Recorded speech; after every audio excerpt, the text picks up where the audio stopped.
Auzu billahi minash shaitanir rajim. Bismillahir rahmanir rahim. Alhamdulillah wa nusalli ala rasulullah amma ba'd. ప్రపంచంలో అత్యంత వేగంగా వ్యాప్తి చెందుతున్నటువంటి ధర్మం ఇస్లాం.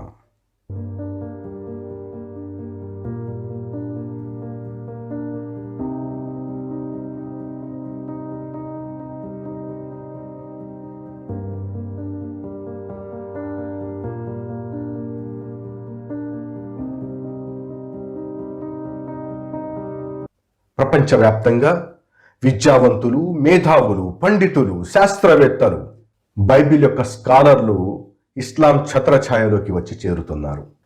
పాశ్చాత్య దేశాలలో అనేక చర్చీలు మస్జిదులుగా మార్చివేయబడుతున్నాయి. So 4 weeks ago, ST audits documented yet another case of a Christian church being bought and turned into a mosque. What do you guys think about this?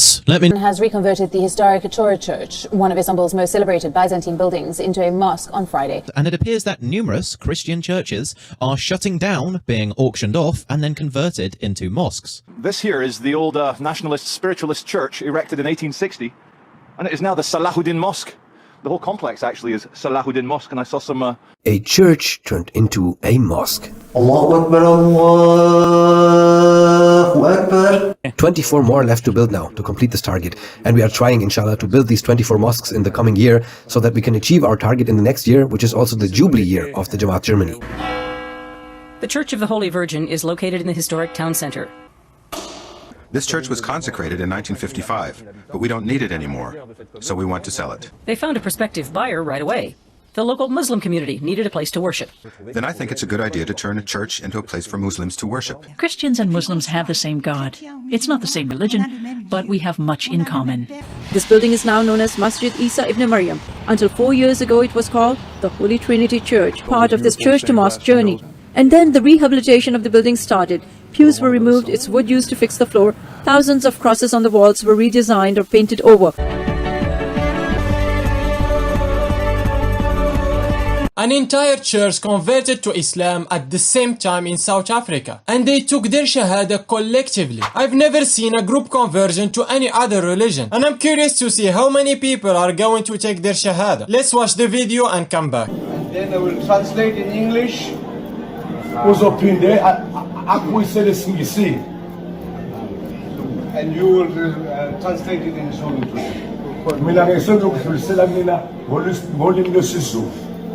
Everybody repeat after me. Ashhadu, Ashhadu, Allah, Allah, ilaha, ilaha, illallah, illallah, wa ashhadu, anna, Muhammadan, Rasulullah, Rasulullah. I bear witness.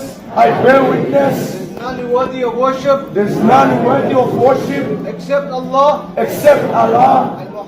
And Muhammad is his final messenger. Allahu Akbar. Allahu Akbar.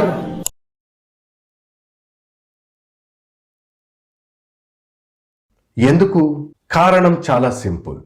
ముస్లింలు దేవుని పట్ల తమ విశ్వాసాన్ని తమ గ్రంథాల ద్వారా నిరూపించుకోగలరు, అదేవిధంగా Bible ద్వారా కూడా నిరూపించుకోగలరు.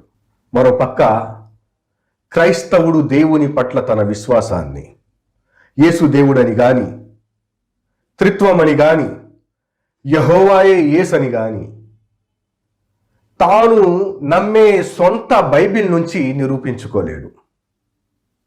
ఇది చాలా దుర్భరమైనటువంటి పరిస్థితి. ఒక మతానికి, ఒక రిలీజియన్కి, ఒక ధర్మానికి మూలం దేవుని పట్ల విశ్వాసం. తాను నమ్మేటటువంటి దేవుని పట్ల విశ్వాసాన్ని తాను నమ్మే గ్రంథం నుంచే నిరూపించుకోలేకపోవటం చాలా దౌర్భాగ్యం. అటువంటి దౌర్భాగ్య స్థితిలో క్రైస్తవుడు ఉన్నాడు. అయితే పొట్ట కోసం పాస్టర్లుగా మారిన వారు, అపాలజిస్టులుగా మారిన వారు ప్రజలను మభ్యపెట్టే ప్రయత్నం చేస్తూ ఉంటారు. అబద్ధాలు, కథలు, మభ్యపెట్టే మాటలు చెప్పి తమ పబ్బం గడుపుకునే ప్రయత్నం చేస్తూ ఉంటారు. కూటి కోసం కోటి విద్యలు అన్నట్టు పొట్ట చేతిలో పట్టుకుని ఒక పాస్టర్ బయలుదేరాడండి. ఈ పాస్టర్ యొక్క ఒక డ్రామాని ఈరోజు మనం చూద్దాం. ఏమంటున్నాడో ఒకసారి చూడండి. విషయం నాకు కావాలి. నిజం అనేది ఎందులో ఉంది? సత్యం అనేటువంటిది ఎందులో ఉంది?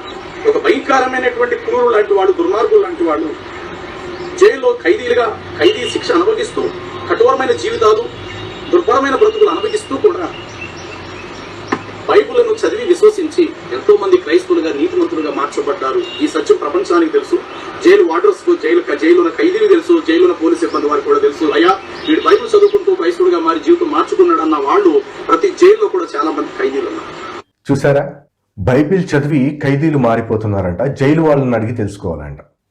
వాళ్ళు బైబిల్ చదివి మారుతున్నారో మరి దేనికి మారుతున్నారో మాకు చాలా బాగా తెలుసు. ఇస్లాం యొక్క గొప్పతనం చూపిస్తాం చూడు. ఏంది, జైలు వాళ్ళని వెళ్ళి అడగాల? నీకు రివర్స్లో చూపిస్తాం చూడు. ముస్లిం ఖైదీల సత్ప్రవర్తన, వారి పవిత్ర జీవితాలతో ప్రభావితమై ఇస్లాం స్వీకరించిన జైలు వాళ్ళని చూపిస్తాం చూడు. ఈయన పేరు టెర్రీ హోల్డ్ బ్రూక్స్. ఈయన గ్వాంతానామో ప్రిజన్ యొక్క గార్డుగా పనిచేశారు. ఈయన పేరు టెర్రీ హోల్డ్ బ్రూక్స్. గ్వాంటానామో ప్రిజన్ కు గార్డుగా వ్యవహరించాడు. గ్వాంతానామో జైల్ అమెరికా నిర్మించిన ఒక అంతర్జాతీయ జైలు. అనేక దేశాల నుంచి ముస్లింలను పట్టుకుని వచ్చి చిత్రహింసలకు గురి చేయడానికి ఈ ప్రిజన్ ను స్థాపించడం జరిగింది.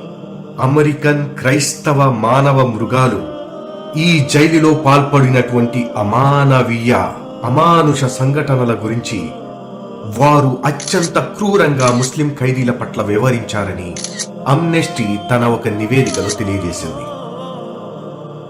ఇటువంటి దుర్భర పరిస్థితుల్లో అత్యంత దారుణమైన చిత్రహింసలకు గురి అవుతూ కూడా, గొలుసుల్లో బంధించబడి పంజరాల్లో ఉండి కూడా సూర్యోదయానికి ముందే ఫజర్ నమాజు కోసం లేచి నమాజు చేసుకునేవారు.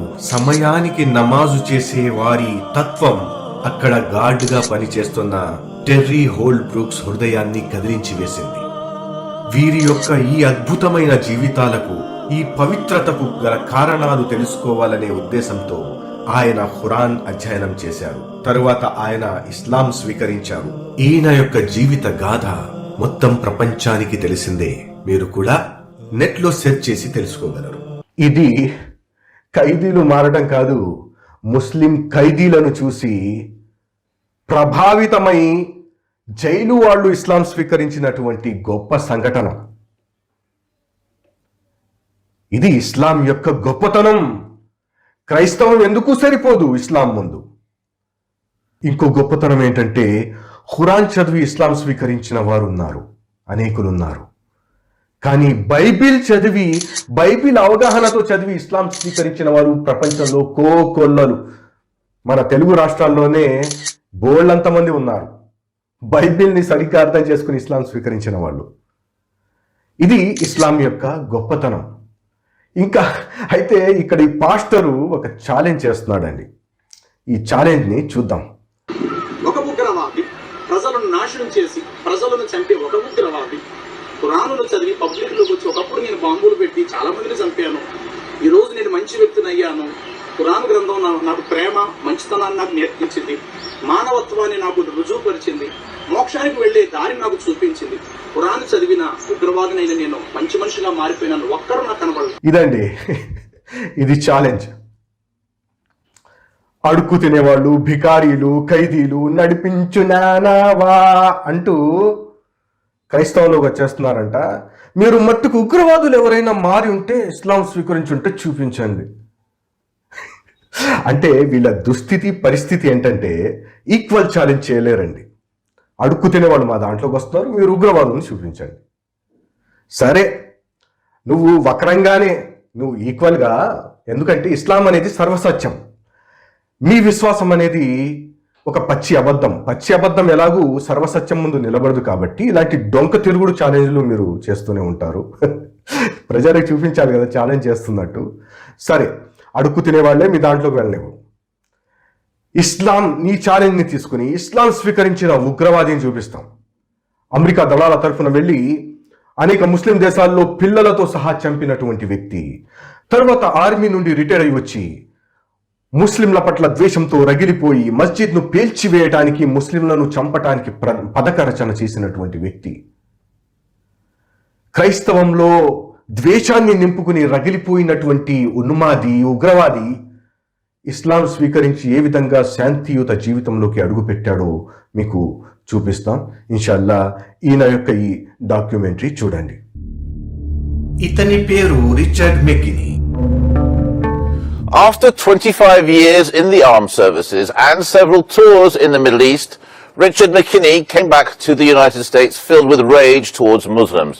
He was even planning to blow up the mosque in his hometown. Joining me now is Richard McKinney. అవును, మీరు విన్నది నిజమే. రిచర్డ్ మెకినీ తన సొంత పట్టణం ఇండియానాలోని మున్సీలో ఉన్న ఇస్లామిక్ సెంటర్ మస్జిద్ను పేల్చివేయటానికి ప్లాన్ చేశాడు. రిచర్డ్ మెకినీ అమెరికా దళాల్లో మెరైన్ గా పనిచేశాడు. పశ్చిమాసియా, సౌత్ అమెరికా, ఫిలిప్పైన్స్, సోమాలియాలలో అమెరికా దళాల తరఫున పోరాటం సాగించాడు. అక్కడ తాను చూసిన దారుణమైన విషయం చంపబడుతున్న వారి పిల్లలు అంటాడు Richard McKinney. I think the worst things that I have seen is dead children. ప్రతి హత్య తర్వాత ఒక కన్నీటి చుక్కను పచ్చబొట్టు పొడిపించుకునేవాడు. Each one of those teardrops stands for a confirmed kill. I stopped adding after 26. ఆ విషయం గుర్తు చేసుకుని నేటికి బాధపడుతుంటాడు. ఒకసారి షాపింగ్ మాల్లో ఇద్దరు బుర్కా ధరించిన మహిళల్ని చూసి ద్వేషంతో ఊగిపోయాడు. కోపావేశంతో వారి మెడలు విరిచే బలం తనకు ప్రసాదించాలని ప్రార్థించాడు. One time, my wife and I went to a DSW, and I saw in the distance these two women in black burqas in my store. I cried as I prayed for enough strength to go over there and break both their necks. I was just angry. I was just full of hate, and it just fed off itself. At that point, I was drinking a half gallon of vodka every 2 days. అతనిలో ముస్లింల పట్ల ద్వేషం ఎంతగా పెరిగిపోయిందంటే మున్సీలోని Islamic centre మస్జిద్ను బాంబుతో పేల్చేసి కనీసం 200 మందిని చంపేయాలని పథక రచన చేసుకున్నాడు. I had devised a plan, create my own IED, homemade bomb, and I was going to set it off right outside the Muncie Islamic Center. 200 plus killed or injured. That was the plan. I saw an opportunity to do one last thing for my country. This was my rationale. I knew I would end up in a federal prison with a needle in my arm. I didn't care my hatred of Islam. It was the only thing that was keeping me alive. సరిగ్గా అదే సమయంలో 2వ తరగతి చదువుతున్న తన కూతురి ముస్లిం classmate ని చూసి చాలా ద్వేషభరితంగా అనరాని మాటలు అన్నప్పుడు తన కూతురు తన వైపు చూసిన చూపు తనను కలిచివేసిందంటాడు. ఈ సంఘటన తన జీవితానికి టర్నింగ్ పాయింట్ అంటాడు Richard McKinney. She didn't say anything. It was the look on her face. I remember my daughter looking at me like I was absolutely the craziest person on the face of the earth. I know I saw it in her eyes. I made her question that love. And that's when the light bulb came on. I decided to give the people of this community one more chance. తొలిసారి ఒక మస్జిద్లోకి అడుగుపెట్టాడు. అక్కడ చాలా ప్రేమగా ఆప్యాయంగా అతనిని ఆహ్వానించారు. వారిని ఇస్లాం గురించి తెలియజేయవలసిందిగా కోరాడు. He smiles. He said, "Can I help you?" And I said, "Yeah, I want you to teach me about Islam." వారు అతనికి ఒక ఖురాన్ను బహుకరించి దీనిని అధ్యయనం చేసి రావాల్సిందిగా కోరారు. ఆ తర్వాత రిచర్డ్ మెకినీ ఖురాన్ అధ్యయనం చేయడం ప్రారంభించాడు. ఖురాన్లోని విషయాల గురించి రోజు ఇస్లామిక్ సెంటర్ వారితో సందేహాలు అడిగి తెలుసుకునేవాడు. They handed me a Quran and they says, "Read this, come back when you have questions." So I did. And I read the Quran and it touched me. It touched me in ways that, being from America, the Bible never did. And I understood things. Now, at first, because of my ignorance, I didn't agree with everything in there because I didn't know what it was. I didn't know what they were talking about. And there was a couple times I actually thought I found the proof that I needed to actually go ahead with my plan until I went back and I asked questions and they explained it. And then I was like, wow. And then I got to Surah 532, where it says, if you kill one human being, it's as if you killed all of humanity. But if you save one human being, it's as if you've saved all of humanity. ఇది ఒక కనువిప్పు అంటాడు Richard McKinney. This was a kind of awakening. Long story short, 8 weeks after that first day I stepped into the Islamic Center, I became a Muslim. And shortly after that, I ended up going back and saying, I need to take Shahada. This has touched me, this has changed my life, changed my way of thinking, and this is what I need to do. 2 years after that, I was asked to be president of the Islamic Center. Islamic centre మస్జిద్ కు విచ్చేసిన 8 వారాల తర్వాత ఆయన ఇస్లాం స్వీకరించారు. 2 ఏళ్ల తర్వాత ఏ Islamic centre మరియు మస్జిద్ ను పేల్చేయాలని భావించారో ఆ సెంటర్ కే ప్రెసిడెంట్ అయ్యారు.